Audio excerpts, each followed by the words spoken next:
பூமியில் ஒரு நாளைக்கு ஒரு முறைதான் சூரியன் மறையும். ஆனா விண்வெளியில ஒரு நாளைக்கு 16 முறை சூரியன் மறையும். அப்போ அங்க இருக்கக்கூடிய முஸ்லிம் விண்வெளி வீரர்கள் எப்படி நோன்பு வைப்பாங்க? இதோ ஆச்சரியமான 3 உண்மைகளை பற்றி இந்த தொகுப்புல தெரிஞ்சுக்கலாம்.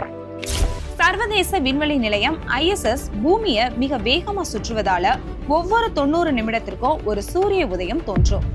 16 முறை சூரியன் மறைஞ்சாலும் விண்வெளி வீரர்கள் 16 முறையும் நோன்பு திறக்கிறது கிடையாது. அவர்கள் பூமியிலிருந்து தாங்கள் புறப்பட்ட இடத்தோட நேரத்தையோ அல்லது சவுதி அரேபியாவின் மெக்கா நேரத்தையோ பின்பற்றி தான் நோன்பு நோக்கிறாங்க.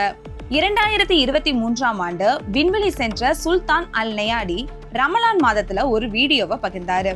அதுல விண்வெளியில புவியீர்ப்பு விசை இல்லாததால பேரிச்சம்பழங்கள் காற்றுல மிதக்க அவற்றை அவர் பிடித்து சாப்பிட்டு நோன்பு திறந்த காட்சி இணையத்துல செம வைரலா பரவிட்டு இருந்தது. அது மட்டும் இல்லங்க, விண்வெளியில இருக்கிறவங்களுக்கு நோன்பு என்பது கட்டாயம் கிடையாது.